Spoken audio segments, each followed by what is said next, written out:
Hey everyone, thanks for joining me today. I'm so glad you're here. I want to talk to you today about some plants that readily self-seed themselves in my garden. A couple of them were quite a surprise to me this year, and I was very pleased.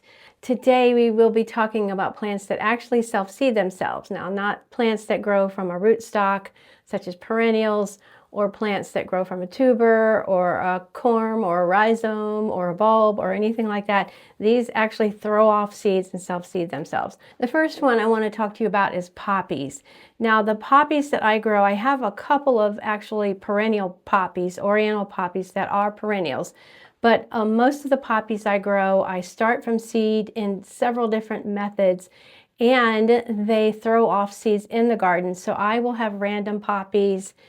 Just at different years, I will have different poppies. The one that is so far really reliable for me is the California poppies. And you're seeing now, they're already started, and it's October 16th. They've already started a couple weeks ago. They showed up, and so they're going to live through the winter, and then they will bloom in the spring. So the California poppies seem to be really reliable self-seeders. And as I said, quite a few of the other poppies will show up and self-seed themselves. Poppies produce a tremendous amount of seeds. If you let the seed head dry and you open that seed head and just scatter the seeds around, they produce a tremendous amount of seeds. And I think I just said that I grow poppies several different ways. I grow them in the winter sowing method. I grow them with the ice cube tray sowing method, all of which those videos are here on my channel.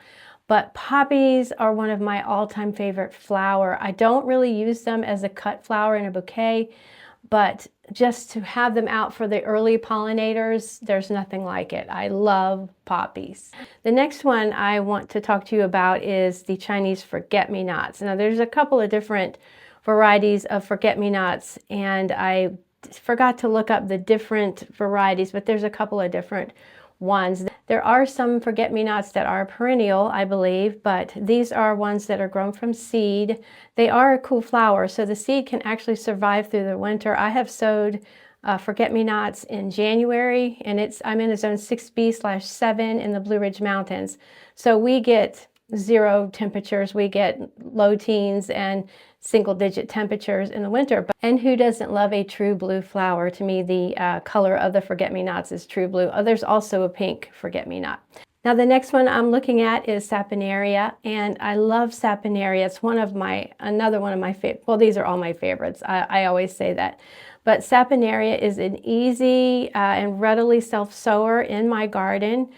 You can just, after the seed heads dry, you can just gather the seeds, and then you can sow them in very late winter, just like you do the forget-me-nots, or they just self-seed. They self-seed for me, as well as the forget-me-nots. I don't even really have to sow a lot of the seed anymore. And Saponaria is such a dainty, sweet flower. It makes a wonderful addition to your cut flower bouquets. So the next one I'm looking here on my screen is wheat Celosia. Now, the other Celosias don't always self-seed for me. I am showing you one of the plume here in the camera roll that I'm showing you of the plume Celosia. But as for the most part, the wheat Celosia completely self-seeds itself. I never save the seed anymore. I never plant wheat Celosia anymore. My entire garden would be wheat Celosia if I let all the seedlings stay. Because I let my Celosia go to seed, it's really hard to harvest all of it and before it goes to seed. And it's little teeny small little black seeds, and they get everywhere. One of the reasons why I keep it under control, I do let a certain amount of it stay in my garden, is for the pollinators, mostly for the pollinators. I do have some that I'm drying back here somewhere, I think, but it dries really well. For the most part, it retains its color. If you catch it before the little seeds form, it's the best time to dry it. If not, you will have seeds everywhere, wherever you are drying it. But the pollinators mostly is what I keep it for. And so just know that when you plant a wheat type Celosia, it will spread itself everywhere. So the next one I'm looking at here on my screen is Orlaya. And Orlaya is another cool flower that can be sowed and started or sowed in the very late winter. And whether you start it in the winter sowing method, however you start Orlaya. But this year, I didn't need to start any Orlaya. It completely self-seeded itself. So sometimes I would fall plant Orlaya. I'd start it or I'd sow it. I can't remember now. I would plant it in the fall and then it would winter over and produce and grow in the springtime. But this year, I did not need to plant any Orlaya. It self-seeded itself. This is another one that will get all over your garden if you let it. And so there again, I just kept it contained where I wanted it. One of the fun things about having Orlaya, it really is once the flowers are pretty, as you can see, but once those flowers dry and they turn greenish, that is when they're really pretty and they do the best in a bouquet. So that's one of the fun things about Orlaya. The next one we want to talk about is Nigella, another super fun flower to grow. I call it the triple duty flower because you get the flowers, you get once the flower petals fall off, you get the green pods, and then once the pods dry, you get the dried pods. So you could use them in all three stages, and then you can open up the pods and just scatter the seeds everywhere. And again, I really don't even need to scatter the seeds very much because Nigella self-seeds itself. You're seeing a picture now. Nigella is growing now for me. As soon as the seed pods dried, I did open a few of them and sprinkle them, but for the most part, I don't even do that anymore. I just let them self-seed and go to seed and drop the seeds themselves. Nigella is another true blue flower. Of course, there's other colors of Nigella. I mainly grow the different shades of blue, and you're seeing here this little bouquet that I did with Nigella, Buplurum, and something else, Bachelor's Button. That's another one, Bachelor's Button. I don't have it here in my list, but that can also self-seed itself in the garden. So that's a fun flower. The next one I want to talk to you about is dill. I grow a couple of different types of dill. I grew bouquet dill and another one, I'll put it on the screen if I can find the name. It's a shorter version of the bouquet dill. If you're a cut flower farmer, you know which one I'm talking about. But if I can find the name of that one, I'll put it on the screen. I don't love using dill in bouquets, although I have, because it does smell like dill. It smells like a dill pickle. What I do love about having the dill in the garden, and I do not need to buy it anymore. It will be in my garden forever. I think I have a few little dill plants popping up now, and then next spring they'll pop up again. So I never need to plant dill any longer. I never need to buy it. One of the things I do love about dill is that it's one of the host plants for either the tiger swallowtail or the black swallowtail, one of those two. So I do love letting dill, and it's just fun. To me, it's fun. I like making 4th of July bouquets using the dill, not so much for in the house because of the smell of the dill, but to use the dill because they look like fireworks to me. The next one was a big surprise to me in the spot that it grew in this year, and that is the Gloriosa daisy Rudbeckia. A lot of the Rudbeckias that I grow for annuals, self-seed themselves. But in the spot behind my house where all of my big hydrangeas are, my panicle hydrangeas, kind of created a little room. This year, Gloriosa daisy Rudbeckia showed up big time. And I saw it coming up and I said, oh, I recognize that leaf. What is that for sure? And then as it grew, then I realized it was Gloriosa daisy. I did not plant Gloriosa daisy there last year. It was the year before. So apparently the seeds stayed in the ground over the winter and all of last season. And then this season they decided to show up, and I couldn't have been more pleased. I mean, what a beautiful flower. I absolutely love them. And also you have your Goldsturm Rudbeckias and many, many Rudbeckias that self-seed themselves. Your perennial Rudbeckias, not only will they grow from their rootstock, but they will self-seed themselves and sort of get everywhere, which is fine. You know, you can pull out what you don't want and say what you do want, or transplant it, or give it to someone. So it's you know, the Rudbeckias are great. Now this next one you're seeing was another big surprise to me. It grew in my kitchen garden, in my kitchen vegetable garden, and it is holy basil, or tulsi. And I did not plant any holy basil last year. I planted it, no, excuse me. I planted it last year, but I said I'm not going to plant it again this year, whatever reason, I don't know. I love holy basil. The smell of it is incredible. I don't think I could find it in plant form. And I think that's why I didn't buy any for my kitchen garden.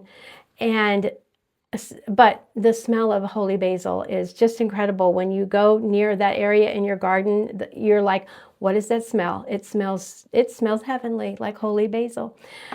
Anyway, I was so surprised and pleased that it showed up by itself in my garden. Now, you know, we all know that basil is a frost tender plant, so the seeds must have stayed in the soil and then just decided to show up. My granddaughter, Angelette, who films for us sometimes, just came down and she gathered a bunch of the holy basil to dry for us both to have tea. Holy basil has lots and lots of health benefits, and you can make a tincture out of it. You can make tea out of it. It is good for hormone balance. It's good for so many things. It's a wonderful, wonderful basil, as well as it's very ornamental for the garden. It's wonderful for the pollinators. It's a great bug repellent. I had 0 bugs in my kitchen garden this year because I have so many basils and oreganos and different things, nasturtiums, to ward off the bugs, and marigolds, things like that. So I had 0 bug pressure in my kitchen garden this year, and I was really happy about that. All right, the next one I want to talk to you about that you're seeing is pineapple sage, and this was a huge surprise to me as well. This, and you're seeing this right here, this is pineapple sage. It smells, again, I don't know, there's something about the smell of the pineapple sage. It's amazing. It is amazing. It has great medicinal properties too. Let me see if I can get to that information that I had, and I'll just tell you real quick. Let's see. Okay, so digestive health. So if you make a tea out of it, or you can even just eat it. You can eat your pineapple sage, and you can eat your holy basil as well. Anxiety and stress relief, cardiovascular health, skin health, antioxidant properties, insect repellent. The aroma of all of your sages and your basils is so strong, and it's going to repel insects, mosquitoes, gnats, and things like that. And it's beautiful. It is beautiful. I have dried pineapple sage, and I take all the leaves off and dry the blooms, and they're just like a dainty red bloom, and they're perfect for Christmas arrangements and things like that, for dried flower Christmas arrangements. So pineapple sage is a wonderful, wonderful addition. And let me get back to my list here, sorry. Okay, so this is the one that I was thinking about. I did not plant any pineapple sage last year in my garden. I planted it the year before. I was thinking that was the holy basil, but no, I did plant the holy basil last year, and it just self-seeded itself. But this pineapple sage, I did not plant any last year. It was the year before that I had tons of pineapple sage. The hummingbirds love it. I have a reel, I think it's on Instagram, that I was standing in front of pineapple sage and Mexican bush sage, and a hummingbird came and hovered right behind my head. And I said, there's a hummingbird behind me, because I could hear him.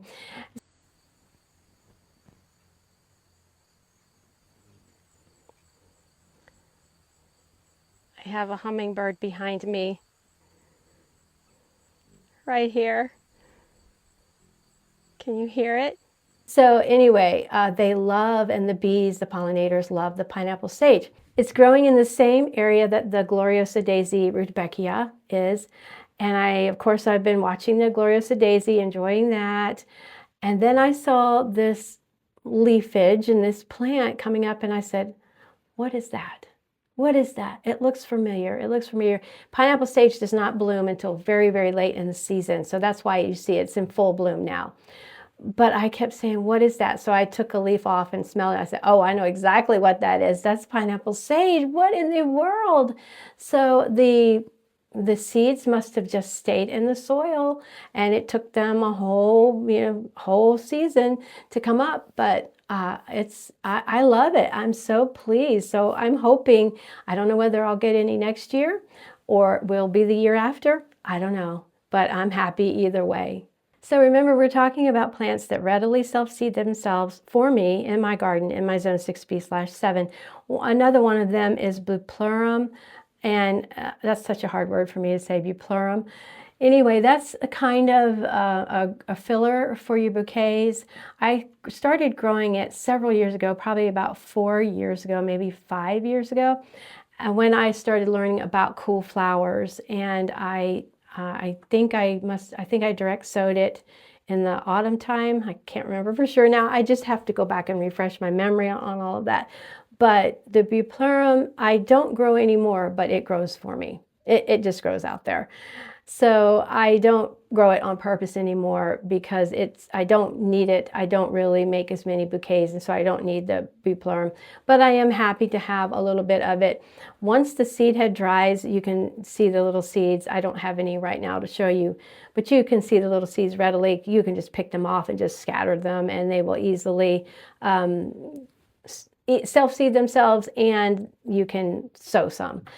So those are some of the flowers that readily self-seed themselves in my garden space. So many things will self-seed themselves. Cosmo, I grew the Diablo Cosmo and another orange Cosmo. I can't remember which one it is, but my granddaughter Angelette and I both joke because I gave her some of those seeds, and we're both like, oh, that's a thug. That's a garden thug. The orange ones seem to be a bit of garden thug. But they're pretty, and so if you like those, that's great. Just know that you will have those probably, for a long time. Cosmo in general can self-seed itself readily. One last thing I do want to say, that if you are into drying herbs and you do want to be careful and do your research about using herbs and the interactions with medication you might be on or something like that. But I came across a channel called Grace Walk Farm, and I have really been enjoying her channel. She is an herbalist, and she kind of got into it by necessity because she was very ill with Lyme disease, and so she kind of got into herbalism by necessity.